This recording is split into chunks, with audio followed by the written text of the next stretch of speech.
오늘 주신 하나님의 말씀 창세기 31장 41절부터 50절까지 말씀입니다. 창세기 31장 41절부터 50절까지 말씀 한 절씩 교독하겠습니다. 내가 외삼촌의 집에 있는 이 20년 동안 외삼촌의 두 딸을 위하여 14년, 외삼촌의 양떼를 위하여 6년을 외삼촌에게 봉사하였거니와 외삼촌께서 내 품삯을 10번이나 바꾸셨으며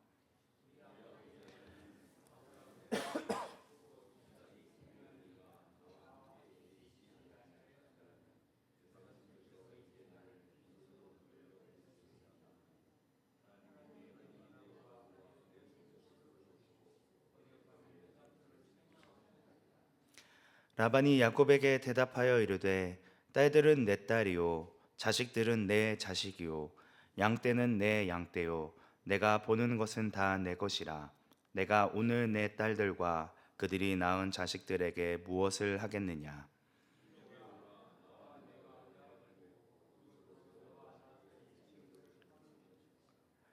이에 야곱이 돌을 가져다가 기둥을 세우고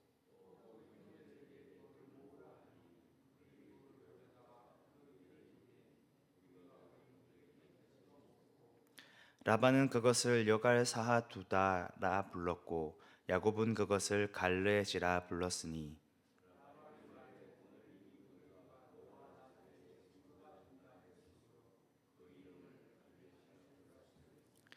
또 미스바라 하였으니 이는 그의 말에 우리가 서로 떠나 있을 때에 여호와께서 나와 너 사이를 살피시옵소서 함이라.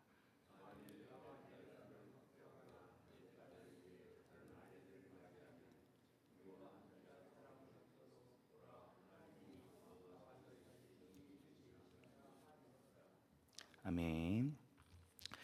야곱은 20년간의 하란에서의 삶을 마무리하고 조상의 땅인 가나안으로 떠나기로 결심합니다.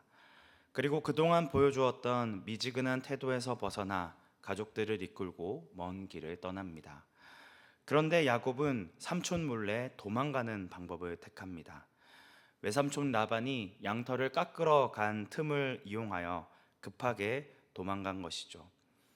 아무 말 없이 도망가는 것이 가장 안전한 방법이라 생각했기 때문일 것입니다. 지금까지 라반이 보여준 모습과 태도를 생각해 보면 야곱의 이러한 결정은 매우 타당하고 최선의 선택인 것처럼 보이기도 합니다. 하지만 야곱에게 하란을 떠나라고 명령하신 분은 하나님이셨습니다. 하나님의 말씀에 순종하는 것이기 때문에 이를 라반에게 숨길 필요가 없었습니다. 그러나 야곱은 20년간 그의 보호자였고 또 주인 역할을 해왔던 라반의 영향력을 벗어나는 것을 여전히 두려워하고 무서워하고 있습니다. 하나님의 말씀에 신뢰하여 믿음의 반응을 보이기보다 인간적인 두려움이 앞섰다는 것이죠. 하나님의 말씀에 반응하여 순종하기는 했지만 여전히 야곱의 믿음이 연약했다는 것을 알 수 있습니다. 뒤늦게 이를 알게 된 라반은 분노에 사로잡혀 야곱을 죽이고 자신의 소유를 빼앗기 위하여 그의 형제들을 동원하여 야곱을 뒤쫓게 됩니다. 하지만 하나님께서는 라반의 꿈에 나타나셔서 야곱에게 어떠한 행위도 하지 말고 그를 무사히 보내라는 경고를 하십니다. 다음 날 야곱을 만난 라반은 29절 말씀에서 너를 해할 만한 능력이 내 손에 있으나 너희 아버지의 하나님이 어젯밤에 내게 말씀하시기를 너는 삼가 야곱에게 선악간에 말하지 말라 하셨느니라고 이야기합니다. 이 이야기를 들은 야곱은 어떠한 반응을 보였을까요? 이를 통해 하나님께서 자신을 지켜주시고 보호해주시고 있다는 사실을 분명히 깨달았을 것입니다. 20년 동안 자신에게 영향력을 행사해온 라반보다 하나님이 더 크신 분이고 그가 신뢰할 수 있는 진정한 주인이라는 것을 알게 되었다는 것이죠. 이에 야곱은 20년간 라반이 자신에게 행한 잘못을 정확히 지적합니다. 38절부터 42절까지의 말씀을 통해 야곱은 지금까지 자신이 당했던 서름과 불만을 쏟아냅니다. 41절부터 42절까지 말씀 함께 합독하겠습니다.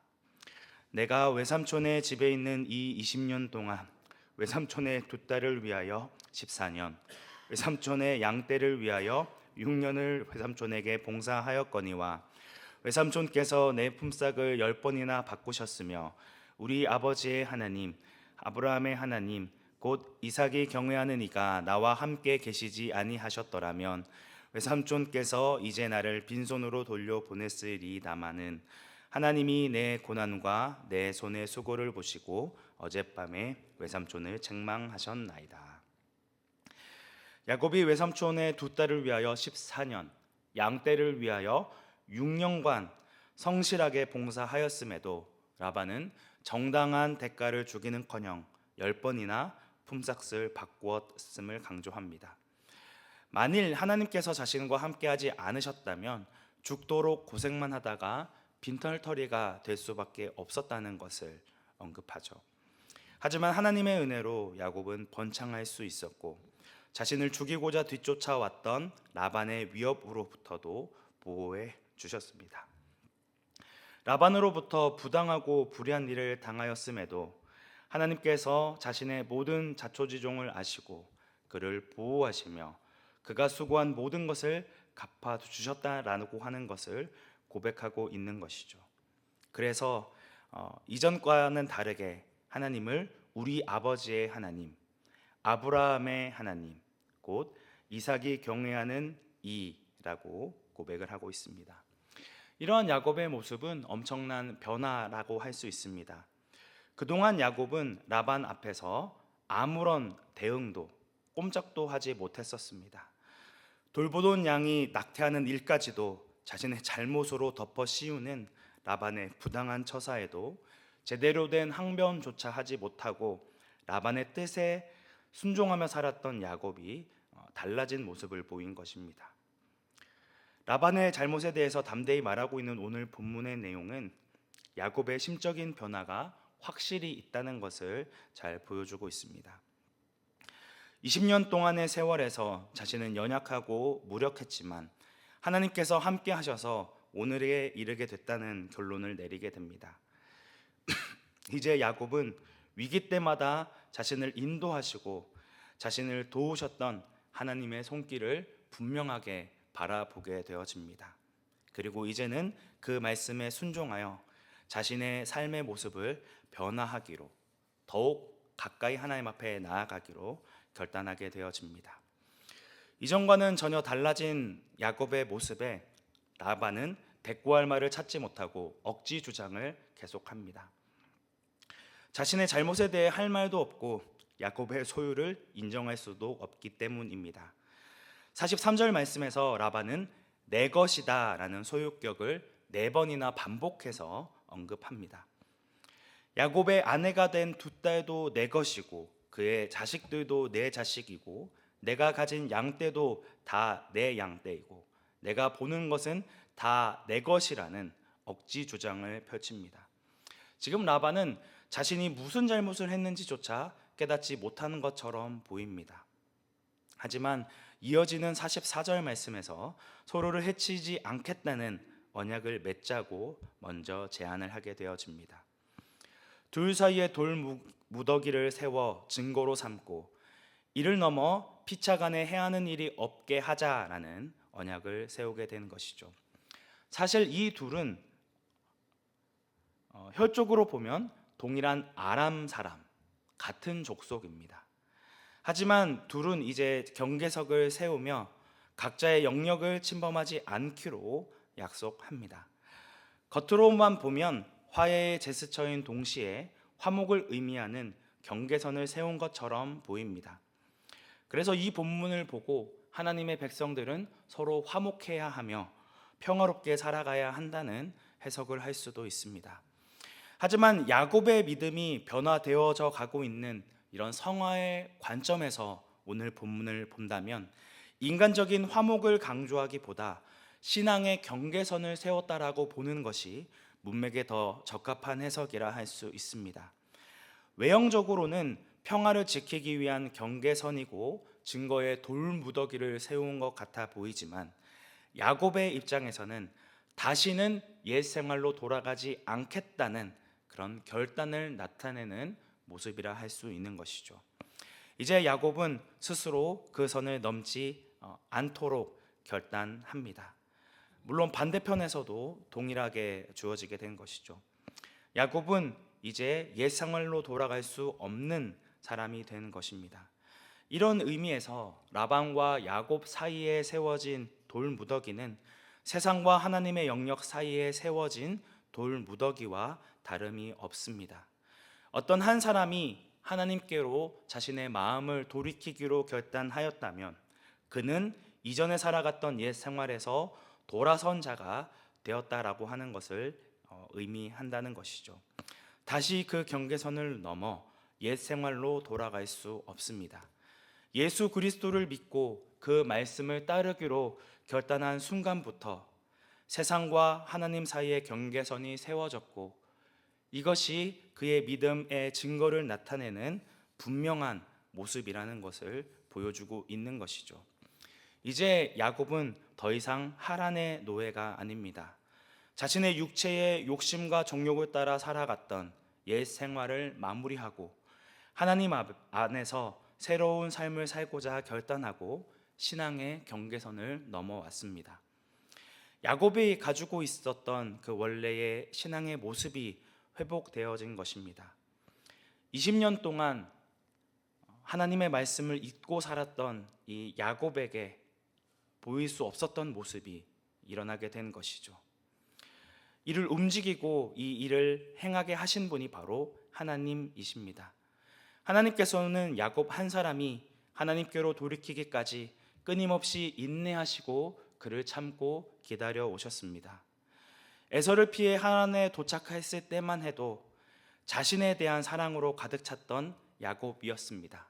그리고 자신이 사랑하는 라헬을 위하여 14년의 시간을 허비하였던 인생, 거짓과 이기심으로 가득했던 인생이었습니다. 하지만 하나님께서는 이러한 야곱을 포기하지 아니하시고 20년 동안 다양한 방식으로 그를 이끄시고 결국 오늘 본문 말씀에서 더 이상 이전의 삶으로 돌아가지 않겠다는 그런 경계선을 세우는 그런 신앙인으로 만드십니다. 지금까지 평생 살아왔던 삶의 방향과 가치관, 세계관을 바꾼다는 것은 순전히 하나님의 은혜이고 하나님의 일하심의 결과라 할 수 있습니다. 하나님의 그의 삶을 인도하시고 끝없이 인내하시고 그 인생에 은혜를 베푸신 결과라 할 수 있는 것이죠. 하나님이 행하신 일이 아니고라면 야곱이 바뀌고 달라진 이런 모습을 해석할 수 없습니다. 인간의 힘으로는 이런 일이 결코 일어날 수 있는 일이 아니었다라고 하는 것이죠. 야곱이 자신의 꾀를 따라 장자권을 얻으려 했을 때에는 부를 얻지 못하였고 그것을 통해 누리고자 했던 평안과 번영도 소유하지 못했습니다. 하지만 하나님께서 그의 인생 가운데 함께 하셨을 때에는 하얗게 태어날 수밖에 없는 양과 염소가 아롱지고 검게 태어나는 그런 말도 안 되는 은혜가 주어지게 되어집니다. 이 모든 과정 가운데 야곱의 한 일은 없습니다. 영적인 분별력을 잃어버리고 자신의 욕심대로 정욕대로 20년의 생활을 허비하였음에도 불구하고 하나님께서는 여전히 인내하시고 야곱에게 인격적으로 다가가셨습니다. 그에게 돌아갈 기회를 주시고 말씀을 주시고 또 이러한 결단을 하도록 그를 붙드셨다라고 하는 것이죠. 또한 야곱이 인지하지 못하는 상황 가운데서도 개입하셔서 라반으로부터 야곱을 보호하셨습니다. 이러한 분이 바로 우리가 믿고 우리가 고백하는 하나님 아버지이십니다. 야곱이 그것을 알고 있었든 알지 못하였든 끝까지 그를 포기하지 않으시고 그를 다듬어 가시고 그를 변화시켜 주신 분이 바로 하나님이라는 사실이죠. 여전히 야곱의 믿음은 연약하고 부족한 믿음이지만 하나님께서는 다시금 하나님의 말씀으로 결단하게 하여 주시고 옛 생활대로 돌아가지 않겠다라고 결단하게 하는 성도로 변화하게 하셨습니다. 자기밖에 모르던 야곱을 자신의 인생이 주인이 하나님이심을 알고 더 이상 이전의 삶을 돌이키지 않도록 결단하도록 그를 붙드시고 인도하셨다는 것이죠. 이러한 동일한 은혜가 오늘 우리에게도 동일하게 있는 줄 압니다. 우리가 때로는 신앙의 선택을 하지 못하고 여전히 옛 삶을 청산하지 못하고 있을 때에도 하나님께서는 여전히 우리를 사랑하시고 우리를 인도하시고 우리를 당신의 가장 선한 길로 인도하시는 영광스러운 하나님이심을 잊지 말아야 합니다. 이러한 야곱의 인생 가운데 그를 인도하시고 이끄신 그 하나님께서 오늘 우리의 삶 가운데도 적극적으로 개입해 주시고 은혜 더하여 주시고 함께하여 주신다는 사실을 기억하며 믿음으로 주님 앞에 나아가는 우리 온산한교회 성도님들이 되시기를 주님의 이름으로 축복합니다. 함께 기도하겠습니다. 은혜가 충만하신 하나님 아버지, 20년 동안 영적인 분별력을 바르게 세우지 못하여 20년을 허비하고 돌고 돌아 겨우 하나님의 말씀에 결단한 이런 야곱의 인생 가운데도 하나님께서 끝없이 그를 기다리시고 인내하시고 하나님의 방법대로 그를 변화시켜 가시는 그런 모습들을 바라보며 오늘 우리의 모습을 또 다시금 돌아보게 됩니다. 우리의 생각과 우리의 삶의 가치관과 우리의 삶의 방향이 주님께 향해 있음을 알면서도 여전히 연약한 모습들, 여전히 하나님을 신뢰하지 못하는 우리의 연약한 믿음을 발견하게 됩니다. 그럼에도 하나님께서 우리를 여전히 사랑하시고 인내하시며 우리를 가장 선한 길로 붙드시고 인도하시는 분임을 고백합니다. 주님, 연약한 야곱의 삶 가운데 인도하셔서 그를 믿음의 조상으로 세우신 것처럼 지금 우리의 모습은 연약하고 부족할지라도 하나님의 선하신 인도하심 가운데 우리를 변화시켜 가시고 우리를 하나님의 사람으로 세워 가실 것을 믿음으로 의지하며 신뢰하기 원합니다. 주님, 주님의 말씀으로 우리를 끊임없이 변화시켜 주시고 하나님의 말씀으로 우리를 다스리시고 인도해 주옵소서. 오늘 하루의 삶 가운데도 인도해 주실 줄 믿으며 주님 앞에 우리의 모든 삶을 맡겨드립니다. 붙드시고 함께하여 주옵소서. 우리의 유일한 구원자 되시는 예수님의 이름으로 기도드립니다. 아멘.